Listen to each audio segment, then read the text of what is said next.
Hey everyone, my name is Jerry Cabazzuto from godislovetruthlife.com or godislovetruthfreedom.com because a life without freedom is not a life worth living. I'm also the founder of Soundpath.org, and today I am very honored to interview and chat with Sol Xprsn and Tenci from Ufulu Child. Ufulu Child is their ufuluchild.com is their website, which I'll drop here in the chat, as well as their link tree and their YouTube with the Inner Story Teller podcast and Thrive Zone, mom networking, and you guys are just like an amazing spiritual couple family. Love you Thank you. guys. Love you too. Thank you so very much. And yes, I'm Soul Expression, spelled XPRSN. UfuluChild.com is definitely uh, one place, but our website that we push people to is the link tree. So linktr.ee/UfuluChild is kind of where it's at. Yes, perfect. Um, Thank you for having us on. Yes, indeed. Our AI camera got a weird shot, but it is what Yeah, we it could is. almost try to kind of, I don't know, you know, Go for it, go for it. sometimes, I don't know. We'll rock with it. Nice. We'll rock with it. So you guys, we all hung out at Confluence this past year. It was great to see you guys perform with Presence and with Red Pill Friends. And you guys are getting ready for yet another performance in Texas. You want to tell us about that? Oh yeah. So shout out to John Bush. John Bush is co-founder or founder of Exit and Build. And Exit and Build, the theme of it is basically exiting the systems that keep us down and building our own systems, not just not just doing the exit part and not just doing the build part. And kind of combining those concepts in the best ways. And we were invited to perform by John at the next Exit and Build, which will be here in Texas, in Bandera, Texas, at Sovereignty Ranch. We're definitely looking forward to that. Our music is freedom, like freedom seeker oriented. Also largely family oriented, although I use profanity, but not vulgarly, right? I don't try to make people uncomfortable with the concept. I just try to emphasize the concept with profanity. And so, but I would say largely, at least conceptually, our music is very, very, very much family oriented, freedom seeker oriented. And so, if you come out and just for the music, you'll get that. But also, our content is freedom seeker oriented. So if you hit that link tree, you get that book, or even my older book, Culture Control. I hope this don't mess the camera up. Oh, trying to be fast. Culture Control. Okay, that's my first book. Then you're in for a treat. You're in for learning what life is really about and what freedom really looks like in a world where the order giver class does not have our best interests at heart. What are you doing, little girl? And I know So we're catching your daughter probably during her nap time, so we're gonna flow with her yeah, we're gonna needs. flow. Yeah, it's all good. And We're gonna flow. you also have an amazing podcast with you have a YouTube with the Fulu Child, but you've been also working on your Inner Storyteller podcast. You want to talk a little bit about that? Absolutely. So the inner storyteller, basically, how we experience life is in story form, and We'll see you soon. we have all of these stories running in our head at all times, and those stories influence our automated, what I call our automated responses to events in life. Okay, and I'm just gonna adjust a little bit. Um, my work targets awareness and eventually mastery of one's inner storyteller. Now, the inner storyteller as a concept does not just stop at the individual. There is also the collective inner storyteller for, let's say, a given society or all of humanity, and whatnot. And that collective inner storyteller also programs your initial responses to the events that happen around you, as well as your thought choices. Okay, if you don't know, audience, if you don't know, you respond to your own thought choices. And there we go. Hello. And there is huge bodies of work that explain the science behind that, in a different framework than in my work. My work provides the framework of the inner storyteller and like the sorting function, and certain vocabulary words that you'll find in the book, defined in the glossary at the end. But basically, that's what that's all about. And so the podcast explains those topics, as well as I just did an interview today with Miss Red, at Miss Red underscore 35 on Instagram. She's a truth seeker, really, really cool individual. And we had a great conversation about the problems that we face as the 99%, as well as some emphasis on the problems we face as Black Americans, quote unquote Black Americans. We also mentioned that in Black's Law Dictionary, the word Black as a political or racial term means dead to these people. That's what that word is defined as to them, right? Because in contract law, a term is what they say the definition is. So anyway, regardless, our the Inner Storyteller podcast is for fleshing out the ideas in the book, as well as exploring what the psychological affects and effects are of the stories that we have the most faith in and the most stake in, and how they help shape society.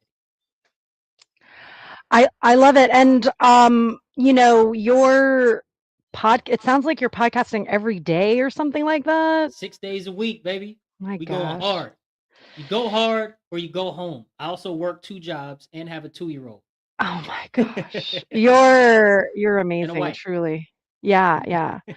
And once Tensi gets back, we'll be sure to, talk about Thrive Zone. But I kind of want to dig a little deeper into this idea and sort of flesh out this concept of the inner storyteller as it pertains to race, which I agree Okay. is just a completely, and we're, doing this on June 20th. Yesterday was Juneteenth. And, my, my kids are mixed. They're Jamaican, Puerto Rican, and Korean. And I, I've never really bought into that whole narrative of race. Mm-hmm. And it's just sort of, I mean, tragic as well as comical that people do fall into that narrative. But what sort of processes um, do people would one what would you recommend Yeah.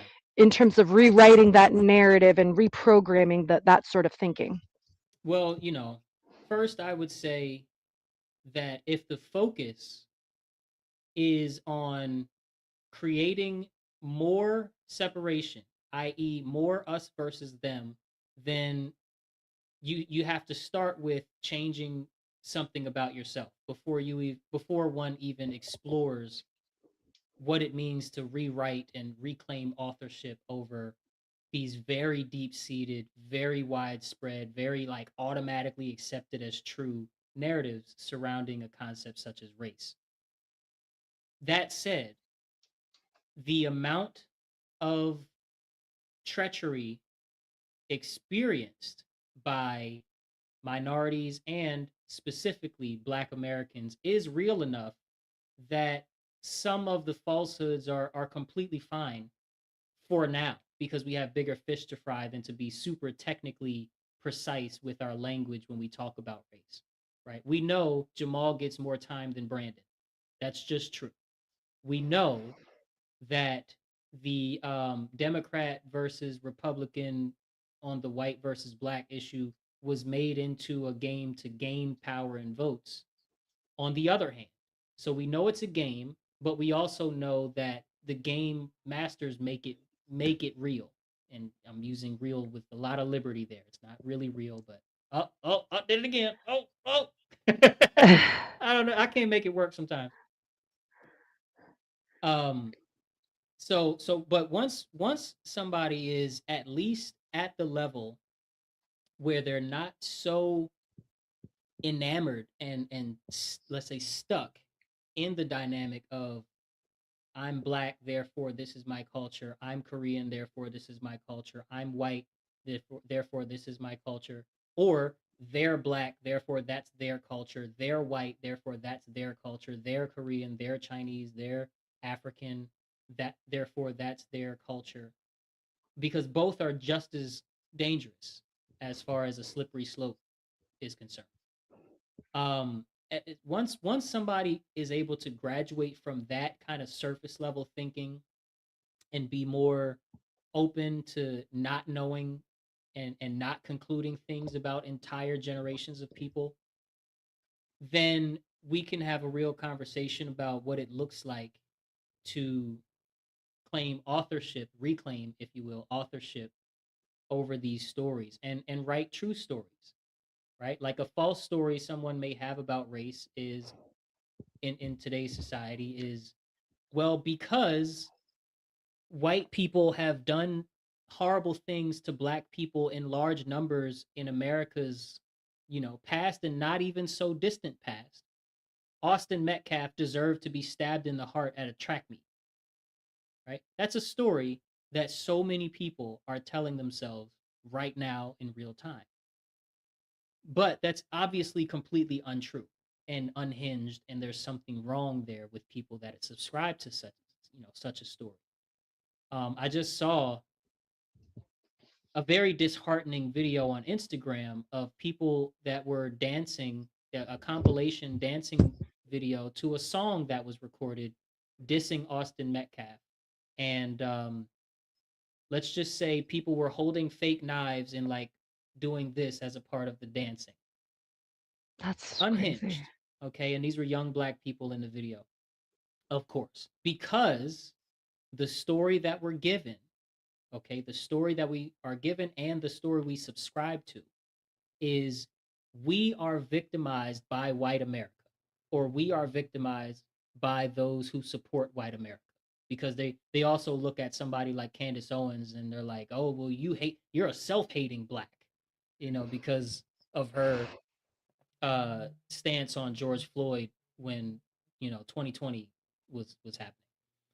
Um, that story, we are victimized by those who support white America, is a story that was not chosen by those who champion it. It was a story given by the political atmosphere that we were handed before we were old enough or experienced enough, smart enough, capable enough, right, to be able to choose a story for ourselves. We had already been given spoon-fed and society reinforced falsehoods and false stories. And so yeah, doing away with that story, recognizing the emotions that come with that story and when those emotions arise, just checking inside whether or not those emotions are coming from a story that you didn't write, that you didn't choose, and writing your own story in real time every time your emotions are pulled at from a narrative that supports that false story that black America is and always will be and always has been victimized by those who support white people existing and being like normal people. Right now, obviously, there is a very well documented history of bad race relations in this country that should not be necessarily diminished or dismissed offhand. But I guarantee you, there's not a white man in America that went in your bedroom at 6 a.m. and said, you need to go straight to the liquor store as soon as you wake up and get some more liquor. You need to make sure you go to the club tonight. You need to make sure that they're blasting these lyrics into your ear every single night. You need to make sure the TV is raising your kid this many hours. There's no white man walking into your room 6 a.m. every day and giving you that agenda, right? There are, let's say, racist bankers who don't give you the home loan, racist, politicians who may practice some sort of redlining or certain things when it comes to the education system in your city, not to be dismissed, not to be ignored, to definitely we should raise hell about those things. But but not taking personal responsibility for our own actions is where we need to reclaim authorship. I love that. I love the themes of self-responsibility and just, yeah, seeing through the false narratives that one allows themselves to have written on them versus just critically thinking and looking at the bigger picture. And I think it's also really amazing that you can speak about these issues in a nuanced way because there is nuance to it. And what I'm hearing you talk about and would love to hear you talk more about is these nuances because yes, race is a man-made construct, and because people believe this false narrative, there are actual consequences. For example, with the Black community in America, with the food deserts in certain Yep, urban areas, the Planned Parenthoods in certain areas, that was like totally planned, that was engineered. And so there are actual, like, real life, like, consequences to all the home loan, yeah, the way they use predatory practices against Black communities specifically. There's just so many examples of the systemic racism. So that is real, but that is based on a false narrative. And so, correct. yes, race is not real. It's not, but the belief in it has consequences. It's kind of like how I talk about the religion of monetary value, right? The religion of monetary value postulates that there is a value measurement in nature called monetary value that we can apply to various forms of currency. And this is completely a lie. It's not true. There's no real such thing as monetary value. But because the entire world is under this spell, besides the one or two never colonized islands that have humans on them, besides the one or two islands, the entire world, okay, everybody in the human family, almost bar none, are under this same spell. We do have to speak about certain things within the paradigm of accepting that there's such a thing as a monetary value, right? And there's so many layers to it. Like I talk to so many freedom seekers who I respect and who don't deserve to be just like dissed offhand or whatever, but they just have this idea that, oh, but if we stayed on the gold standard, then things would have been all right because it would have tied money to something that's real and tangible. And it's like, no, that's still within the false story that there's such a thing as monetary value. There's no such thing as monetary value in gold. There's because, and this is why, or why this is because there's no transaction that nature requires for a project to be completed.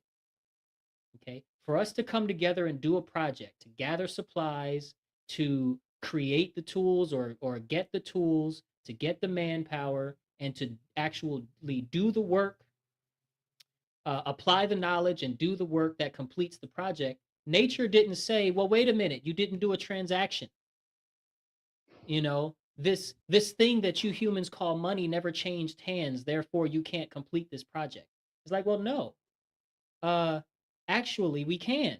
We can just share, we can just sacrifice time and just pay attention, we can choose to do things together without this intermediary that we call, the bank, or this intermediary that we call a monetary transaction.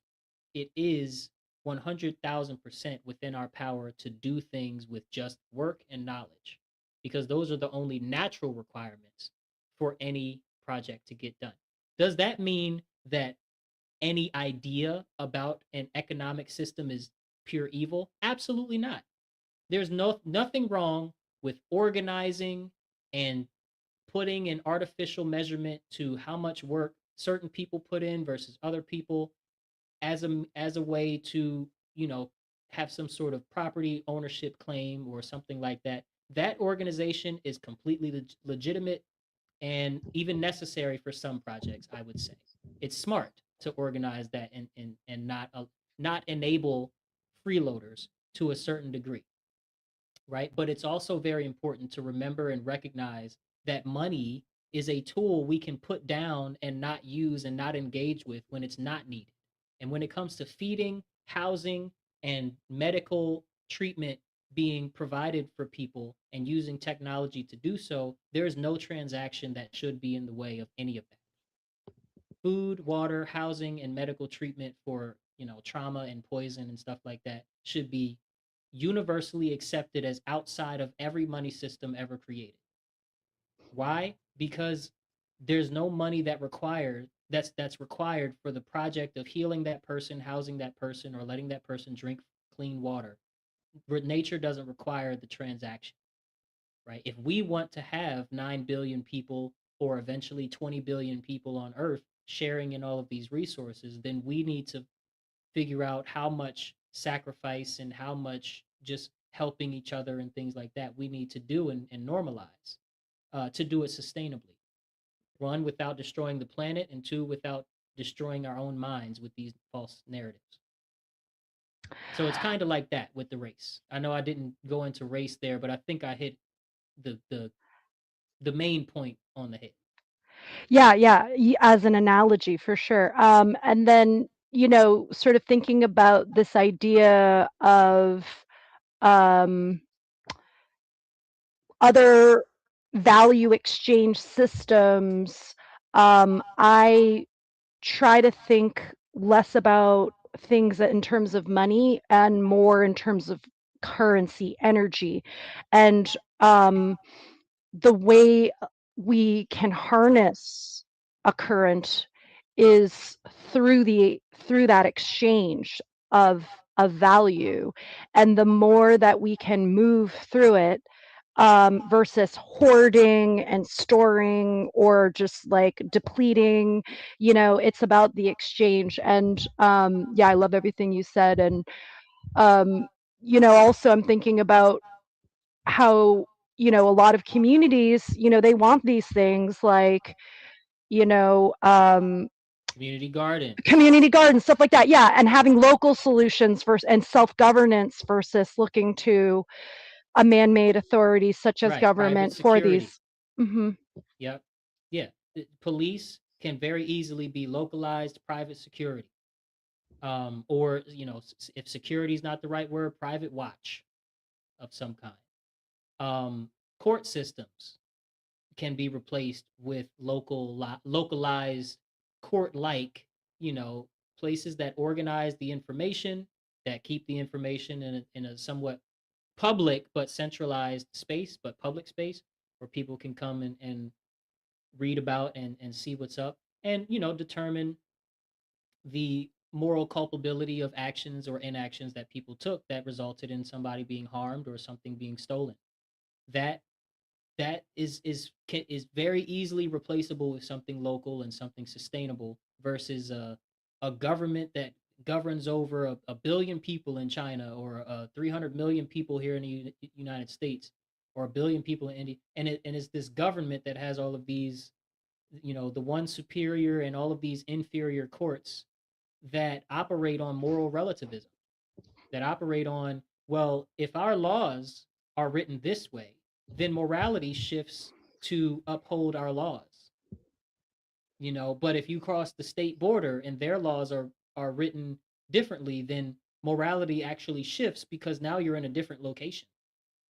Well, no, right and wrong is still right and wrong across the thing, whether that's right and wrong in a business dealing or right and wrong in somebody being harmed or stolen from. It's still right or wrong. And our system is built on the story that morality change. How did I just wrote this down earlier today. I said, wait, notes, boom. No, wait, not this one. Sorry. Where is, here it is. I said, You can people share tell your themselves screen. huh? If you want, you can share your screen too. I'll tell Okay. you. I Yeah. it's short. Okay. People tell themselves morality is relative to the law, or that morality is subject to change with the proper justification. And it's just it's so deeply believed by the majority of the human family that the biggest problem isn't even that the lie is told. The biggest problem is that the lie doesn't have to be told for it to be believed, because people operate this way under the statutes, ordinances, you know what I'm saying, and laws in our constitution or whatever. They don't even have to say that lie in a one sentence form, right? They can just give us these things. And one more thing I'll say on this same very adjacent topic is constitutionalists, who I adore them. Okay, I have no real, ironically, moral qualm with the constitutionalists, but they have this same idea that the Constitution is somehow protecting rights that were given by God. And it's like, well, no, your rights are protected by actions and inactions. Yeah, they're not protected by a piece of paper or an idea shared by somebody who was massacring native people when they wrote it. Okay, the irony in the praise of the founding fathers, who wrote extensively about not concentrating power while establishing a concentrated power in Washington, D.C. It was in New York, then it was in Washington, D.C. They literally created the concentration of power while writing about how dangerous it is to concentrate power. And and whatnot. You know, it makes my constitutionalists brothers and sisters look a little funny to me, because I'm like, y'all don't see the logical breakdown. Y'all don't see the break in the logic. Regardless, I don't know if I ranted too hard there. Well, so I have a question, and this is truly like a genuine question. Why are why aren't there more Black people, Asian people, women in the natural law Mm, community? I mean, why are so few of us who happen to be part of these artificially created narrative groups? I will admit and understand right. that part, but understand, I should say. But you know, the effect of that is that I guess maybe there's just so much programming that like maybe people don't see their way out. I don't know. What's going on here? Yeah, you are headed in the exact right direction when you say maybe it's programming. From my perspective, in my work, it is the program. It's the stories that are fed, the differences, if you will, in the stories that are fed to non-affluent people versus the stories that are fed to affluent people.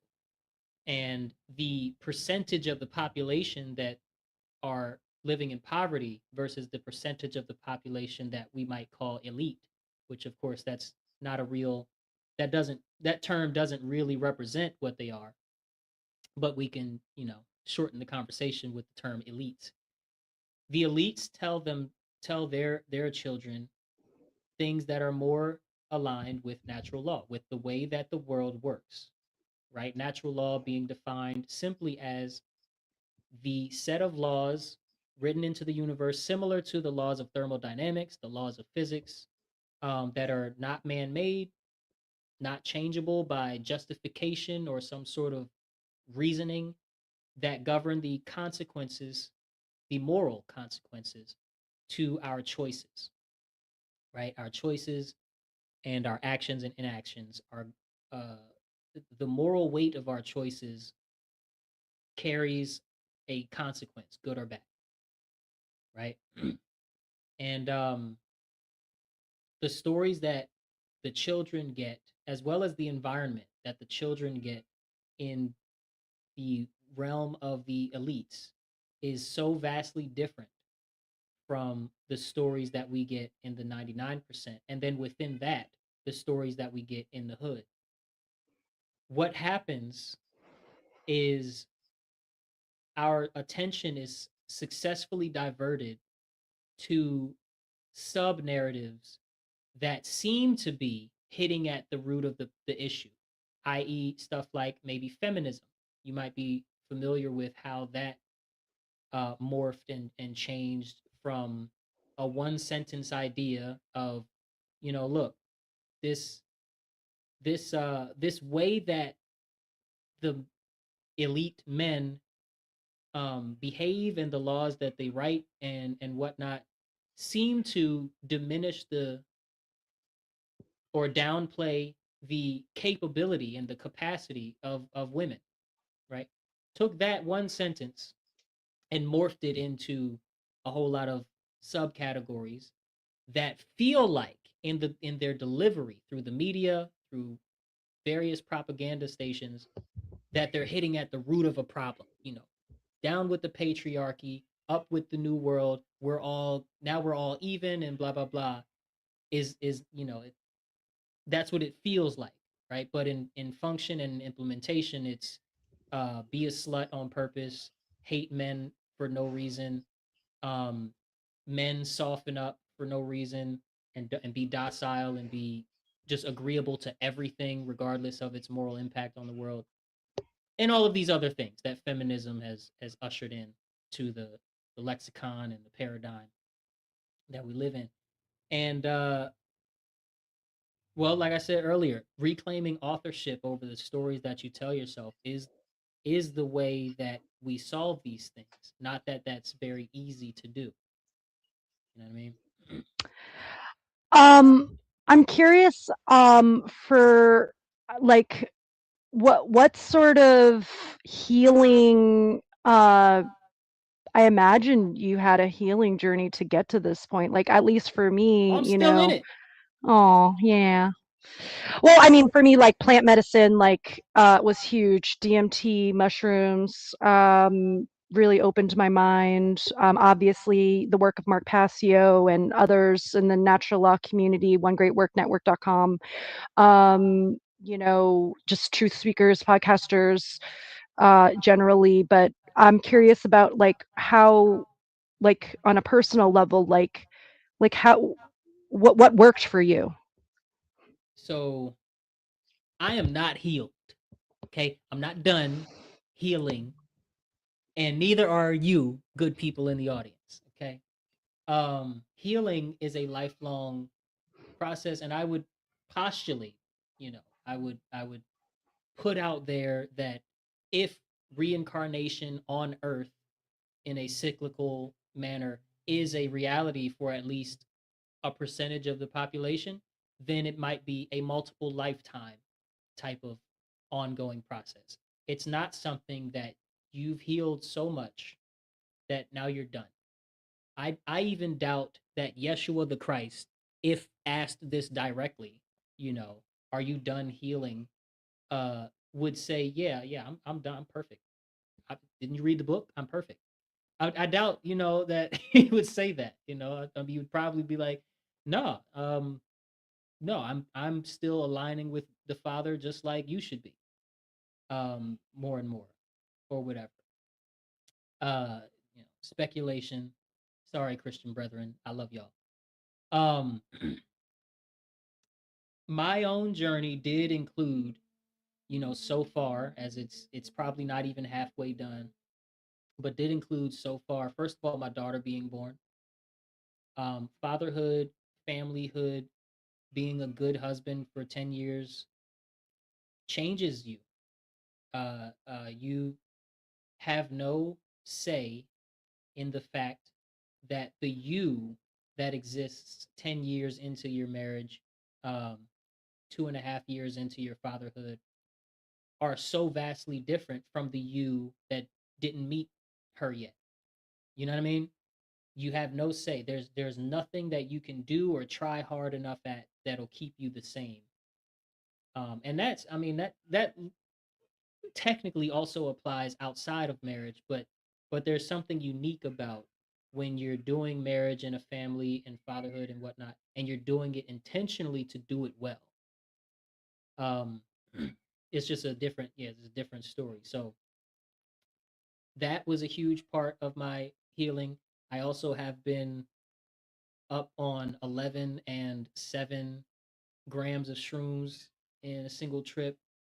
Um, I've tried DMT and stuff, but those were more explorations for me, and I didn't fully understand how hurt I was when I was experimenting with those explorations. But I did get to explore what it feels like to, relax certain parts of the brain and certain parts of your perception and be more sensitive to unseen forces that require a certain frequency for you to even interact with. But um, I wasn't visited by God on any of these substances, unfortunately. I wish I was. I believe people that say that they were. I wasn't. You know what I'm saying? And I never had an NDE either. I was never um, either an NDE or an astral projection experience where sleep paralysis led to me being outside of my body but being awake. I've never experienced that. I wish I could do it. I can't do it. I was a meditation coach for 7 years. I know that there is something sort of blocking me from being able to do it. But yeah, the esoteric practices, psychedelic practices, rituals didn't didn't really categorize as healing modalities when I was trying them. What my healing mainly consisted of is me challenging myself via reflection and contemplation, being a father, being a husband, um, being a man of God. Although I'm not religious, I'm not saying that as in the Christian God is the right one. Just being a man of God as far as standing on principle. You know what I'm saying? I didn't tie my daughter to the state. She has no state contracts. Um, certain things. It's just certain things. And I'm the personality type that I go and do shit. So, and Jerry knows this. Jerry Jerry knows this very well. I am not going to get information and be like, "Damn, that was really true. That really hit hard," and then just shelve it. I'm going to go fucking excuse me. I'm going to go put that information into some sort of project of some kind. Ain't that right, Jerry? And then I don't stop with it, do I? Yeah, you're amazing, and Oh, just thank the you. level of work that you've done with the inner storyteller. First, it started off as a funnel presentation, and then it became a book and a podcasting series, and you have interviews, and you're just like and now you're going to be performing again in Bandera, Texas, after Yeah. Confluence. Now you're at Exim Build. You're coming up. Thank you. Thank you. Thank you. I almost want to say like I didn't say it for that, but thanks. Feeling all bashful. But yeah, man, no, that's where I'm coming from. Is healing has to do with putting your arms and feet and hands and fingers and legs into the information that you gain as far as it relates to your own freedom, the freedom of being your brother's keeper, your sister's keeper, um, being a good steward of truth. Right, truth is not physical, but you still have to steward it. Right, because truth is not you're not able to capture truth in your words. You can't speak and have somebody understand the fullness of truth. Right, truth is not, it's too big, it's too much, consciousness is too big. So being the example and showing up as an example of being truth aligned is something that it's like one of those, it's like chess. You have to get it wrong so many times in a row for you to start to almost get it halfway right. And then once you think you've mastered it, now you have to play the computer and you find out that you're trash. It's just as a little another analogy, like the game of chess, you could spend years and years and years and get better and better and better. And then you play a professional, or then you play the computer on hard mode and you're just garbage. Well, aligning yourself with real truth, real morality, and whatnot, although it is simple, when it comes to this world where we are born into so many false narratives and adopt by the time we're 7, by the time our personality is kind of locked in, and we uh our daytime hours are spent more in the beta brain wavelength. This world requires that we take very seriously the path of understanding our own shortcomings. And if we are not courageous enough to actually confront our own shortcomings, where we are wrong, where we are morally wrong for being an order follower, for our worldview, for whatever for whatever we are actually wrong in, objective, being upfront about that is a very difficult task for anybody, myself included. I just am lucky enough to be the personality type that if I learn new information in regards to my worldview, I can change my opinion on a dime. And I know that's not what most people can do. Um, because I have too many conversations with people like years later after I got the new information and just decided to go with the new information, the new confirmed information about something that's true. And they are stuck in the left versus right, black versus white, um, vote the right person in. If you don't like ICE, just vote in the new governor. That kind of thing. They're just locked in. You know what I'm saying? It's like I'm glad I don't suffer from that. Very true. And I want to quickly plug whatonearthishappening.com. Mark Passio had a shadow work seminar last year. He's got an upcoming natural law revisited seminar this year. Oh, we have someone in the chat. You guys are quiet. Oh, that's Oh, nice. Hello. Um, I got yes. my mic. My mic is the setting is all the way up. Maybe I do notice that when you're closer, it's coming in a teeny better. So maybe that's Okay. the feedback. I want to kind of switch gears, and you mentioned, chess and just sort of like the healing process as an ongoing developing process.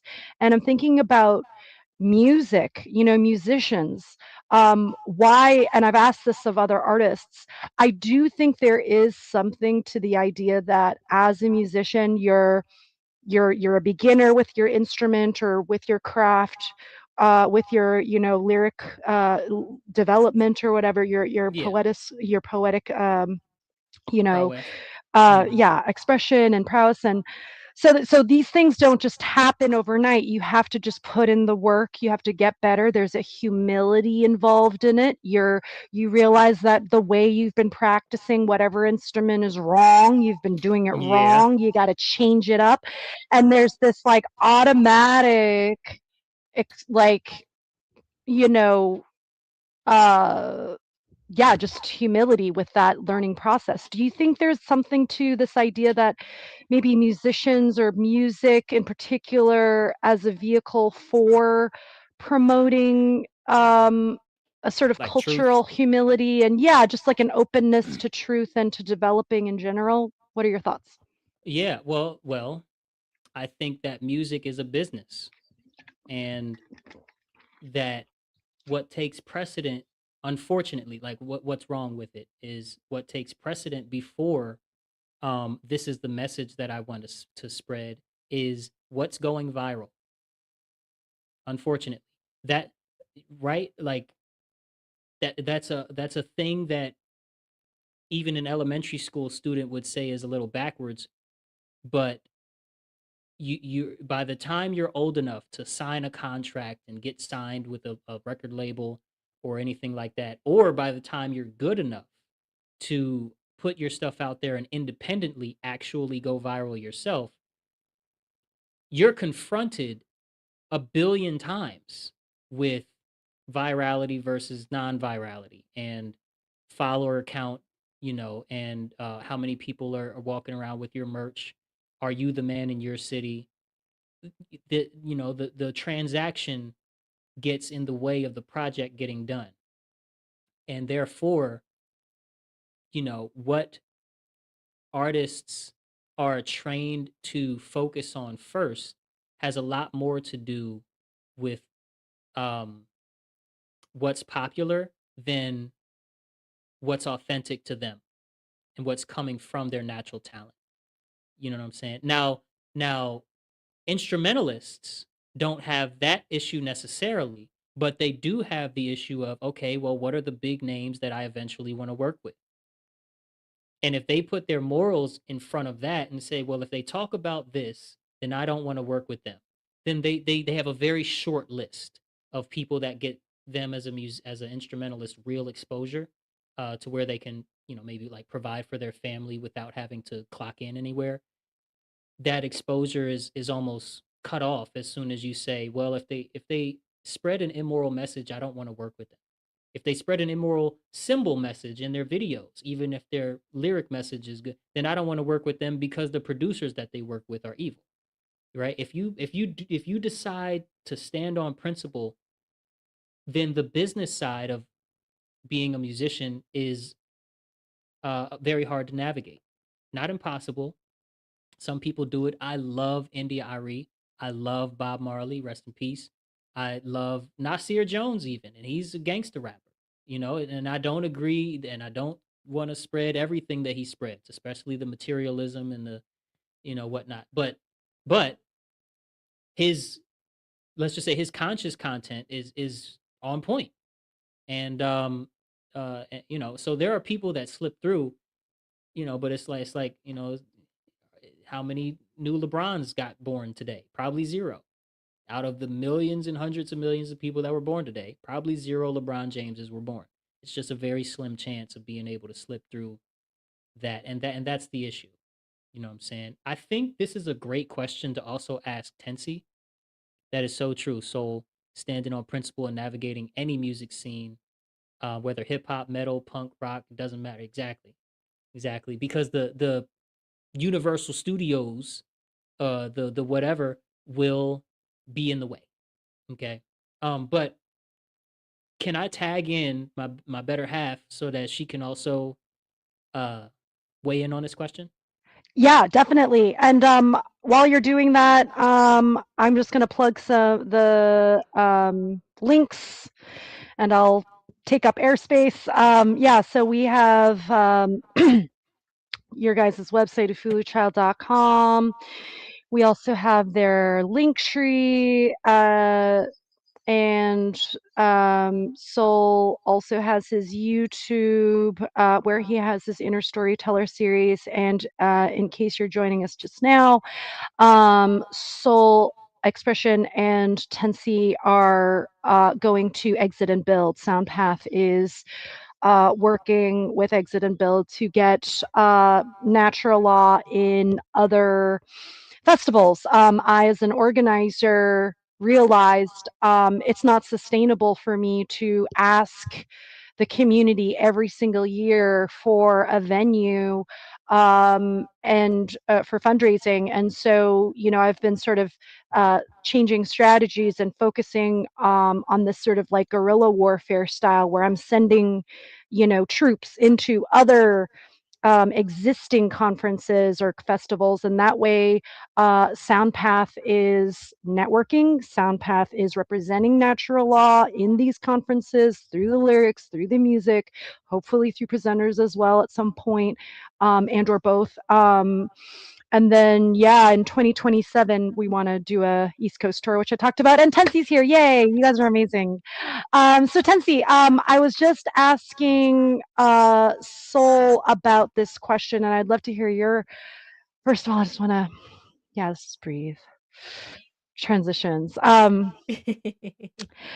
good to All see you. good. And yeah, we Sol and I were talking about this idea that, and I've asked other artists this, but what are your thoughts on, like, I feel like musicians in particular are really good at deprogramming, are really good at being humble when coming across new knowledge. And, if you're practicing an instrument a certain way and it's wrong, you have to correct it. It's not Right. about, wallowing in, oh, I wasted all these hours doing this. It's okay, well, this is wrong. I got to do it this way. Right. And so, yeah, just wanted to hear your thoughts. Like, um, it is music. Was music part of your journey in terms of deprogramming or anything like that? Hmm. So I met Soul in the capacity as a musician, and so I, coming from my own journey, like I had a completely different path. I studied corporate accounting and taxation in school, and then I found myself immersing into opportunities to perform. And every time I would perform, there'd be this calling in me because I would want to like move people. Like I would want to instill a deeper meaning. I would want to get the people listening to start to question, and really think on, okay, does this really resonate? Does this align with what I truly wish for in life or not? And how can we make it healing? So, I mean, I grew up listening to Bob Marley and Bunny Wailer and um, just different conscious artists in Jamaica, and because my family's Jamaican, and that's what we did when we were cleaning on the weekend, was listen to I'm a very reggae proud music. mom of two Jamaican mixed kids. Love Jamaican culture and music. That's Yeah. awesome. um, so yeah, I feel like because my dad was an artist, he was a visual artist, and he played in a reggae blues band back in the 70s, and my mom was a crafter, so like she would make purses and jewelry and things like that in her spare time, outside of her past of being an acupuncturist and a chemist. And it Wow. just really allowed for me being open to questioning and seeking out like-minded people, the artists, the healers, the change makers that are invested in that knowing that you have to change in order to see changes happen around you. And like what you were saying with artists, I think that was a great observation, that hey, if it's in if it's in the wrong key, it's not harmonizing. You just not, you can't keep going that way. Yeah. You have to change. Yeah, for sure. I am so impressed that you went from, studying sort of like accounting tax stuff to being this conscious mom, musician, like networker for homeschooling and, uh, Yes. mothers of all kinds. I would love to hear about Thrive Zone and just everything that you're working on. Yes. So I love that you said, mothers of all kinds, because I'm seeking out all the truth and freedom seeking mamas, okay, that are actually looking for a way to incorporate more of what they love, what brings them joy, and what they're truly needing in life, in the context of what they have the capacity for and they're ready for. So, um, through Thrive Zone, it's really a community that's here in Austin. It's also there are members that are across the nation. Oops, sorry, Mike. Um, and there are opportunities within the Thrive Zone to give and receive mutual aid. No strings attached. It's outside the money system, so no dollars are being exchanged. No alternative currencies are being exchanged unless you consider time and energy That's right. to be that. Because I feel like that's really what it means to shine, is to share honest, insightful, and nourishing expressions. Shout out acronym for shine. Aw. But yeah, we're literally shining on each other and giving and receiving things that we really need, and that light us up and remind us what it really means to thrive. Because honestly, I don't know if you've ever thought this too, but whenever I first hear someone talk about thriving, maybe you go to a Tony Robbins seminar or whatever have you, and or whoever is talking and they're talking about living your best life and thriving and depending on where you are in life, whatever storms are meeting you, whatever cycle or rhythm you find yourself in, music reference, you might realize that sometimes it's really hard to even access what does it even mean to thrive for me. Mm. Is that even possible anymore in the way that I thought before? And I feel like that's where, especially moms, like there's a unique type of initiation that mamas go through that low key nobody no one will know. No one will Mm. know. But the mamas. And I feel like because moms are such a core aspect to the family, because when you ask about like, okay, so what's the health of the household? What's going on in the home? You can really just look to the mama to see what's going down. Okay, is she just running on fumes and trying to manage all the things and maybe not open to receive and just perpetually giving and cannot let it go. That I've been Yep. there. So Yep. this is like my way of bringing more balance into homes, into families, into, and by extension, community, really building, rebuilding what community can look like.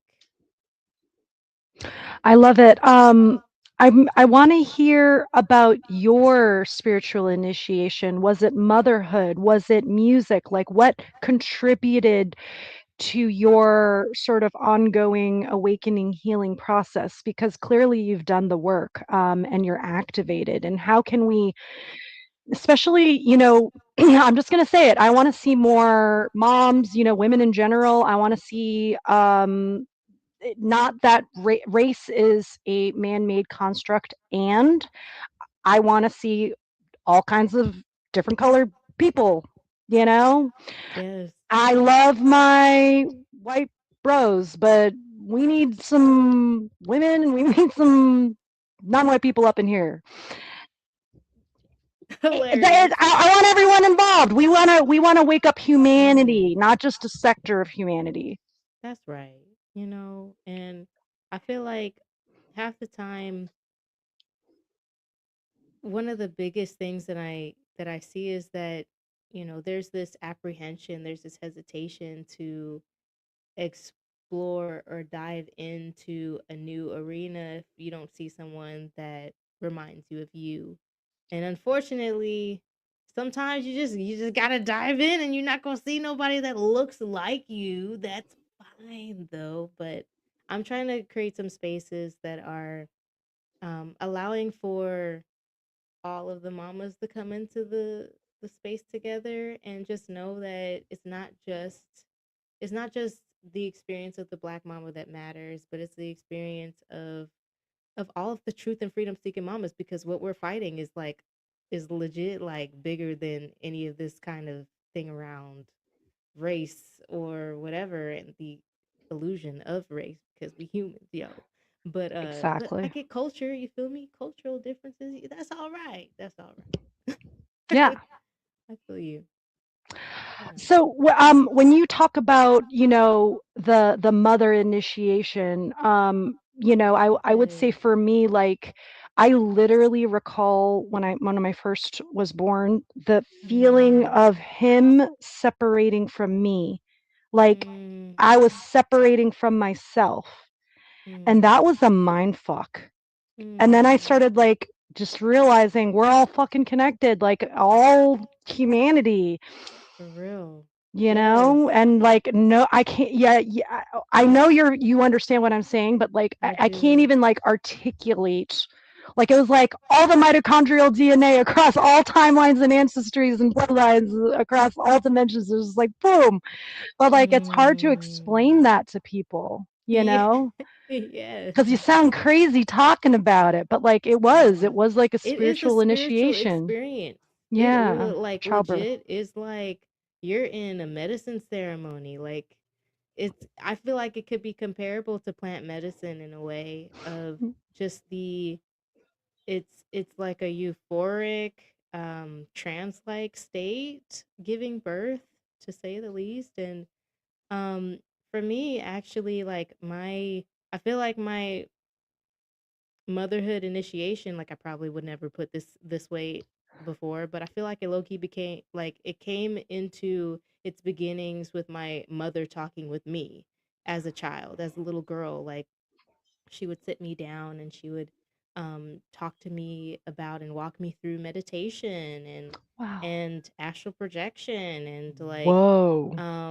just really understanding that we all are of light, and we all have that essence, and that's the trueness. And so that there's this l- really calling back to lineage and to honoring the fact that everything gets born out of this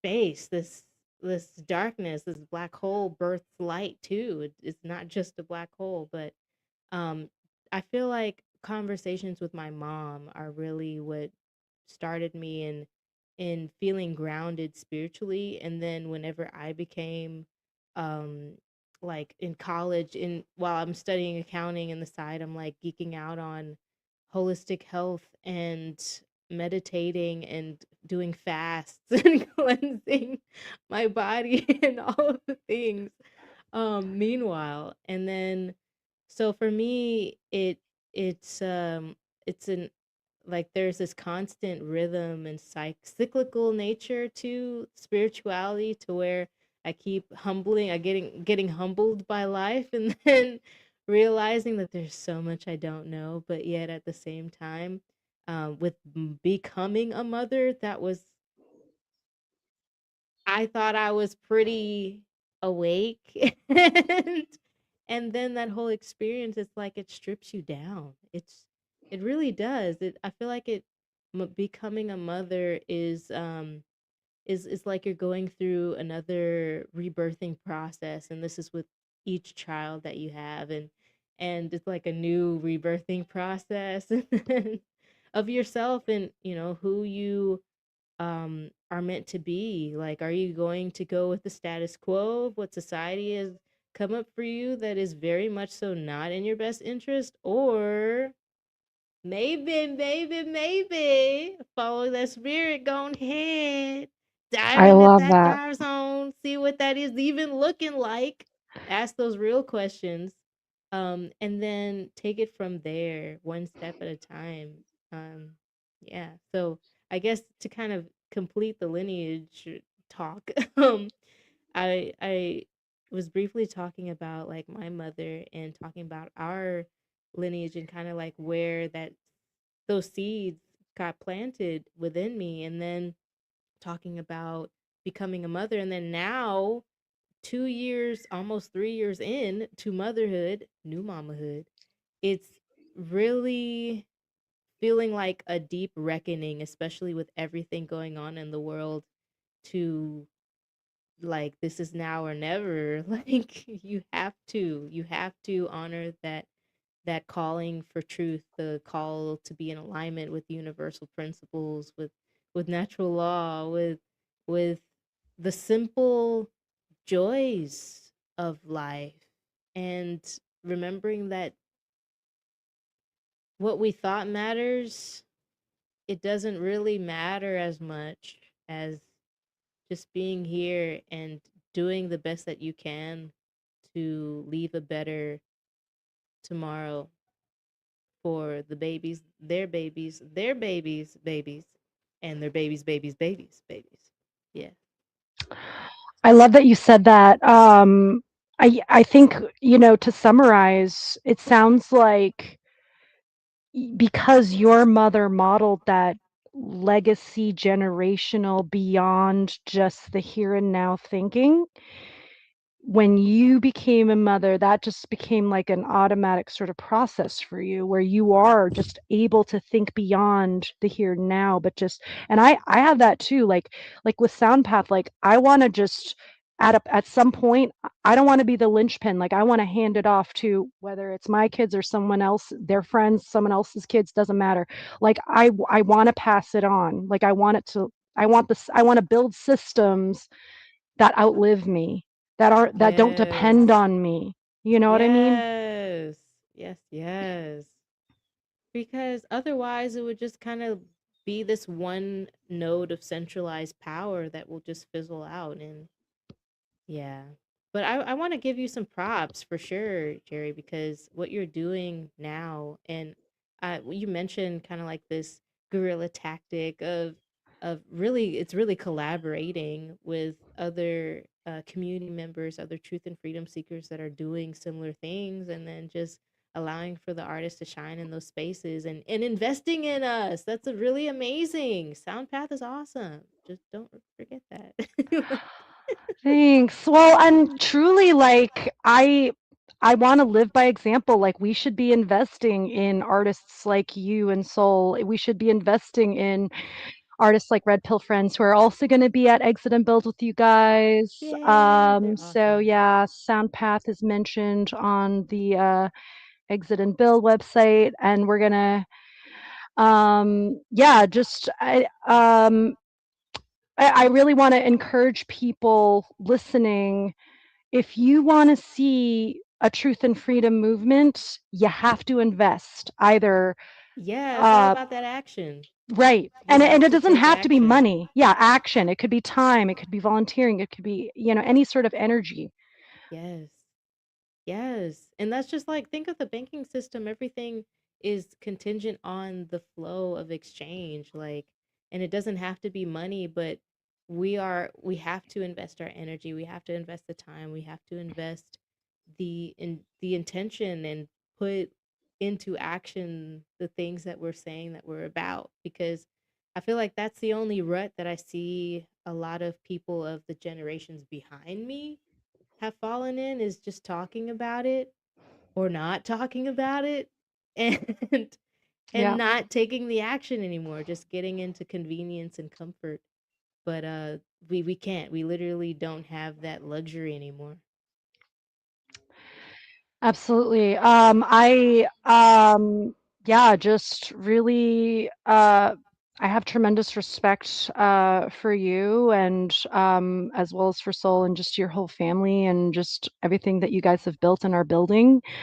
And also your energy is just so healing. Like I feel like you really truly embody like the divine feminine. Like you have this sort of soft, sort of nurturing energy that I just love talking to you. Thank you. I appreciate that wholeheartedly. Thank you so much. Yeah. Aw, yay. I do get those vibes from myself as well. So, get Oh. it. But yeah. Yeah, so any sort of closing thoughts? I know Souls with your daughter, but any sort of yeah, Yeah. just things you want to share with the audience before we Of close out? course, yes. So, I would love to share and invite out, if any of you watching happen to know a truth and freedom seeking aligned mama, okay? I would like to call her a freedom seeking mama. Then please let it be known that I would love to. I thought my baby was gonna come in, maybe soon. But I would love Okay. to invite y'all to the Thrive Zone Freedom Tribe. It's like a free community, and we're doing little field trips, okay? Right now, summertime is all about the shine exchange. So, no strings attached, giving and receiving in equal measure. We're going to be volunteering on Monday, the 22nd of June, at a local mama's farm site in Elgin, Texas, for a couple of hours from 9 to 12 p.m. And then in July, we're going to be traveling back out to where Confluence was, at Sovereignty Ranch in Bandera, Texas. to do a live podcast on the Thrive Zone with Molly Eckhart. And Cool. we're also going to be spending some time there, a few hours just to volunteer and support her on her regenerative ranch in whatever way that she needs. And so, if Hmm. that's something that you've been curious about, maybe if you've had questions that you would wish that you could ask another freedom seeking mama about land ownership or about, growing your own food, or how did you do the farm to table lifestyle? How do Yeah. you maintain, like, whatever questions? I'm literally writing down questions to ask from the community. So I would love if you have a question in your heart to just share it, and it'll most likely get asked live on the 21st of July, which is a Tuesday, and we'll make sure that the video recording gets sent out as well to Freedom Seeker Mamas in the Thrive Zone. Mm, mm. I love it. Thank you so much. And yeah, that's the school.com link to Thrive Zone, which can That's also be it. found on the link tree for Ufulu Child. Yes. Thanks so much, Tensi, and tell Soul thank you as well. And yeah, Yeah. just honored to know you guys and honored to support your work, your art. I wanna see you guys. I wanna I think in terms of systems, right? Like there's people that are activated, but they're not actively activated all the time. Do you know what I mean? Like I'm just gonna say that I'm seeing who's activated right now, and you guys are Yeah. it. You guys are in the forefront. Like there's very few people, and I get it. Like I mean, when you're podcasting and you get so many views, it can be disheartening at first, and then because you want to, build your channel and build your whatever audience, but like I mean you guys are you don't give up, you just keep going, and I want to work with Yes. people like you guys. Yes. Thank you so much. Thank you for saying that.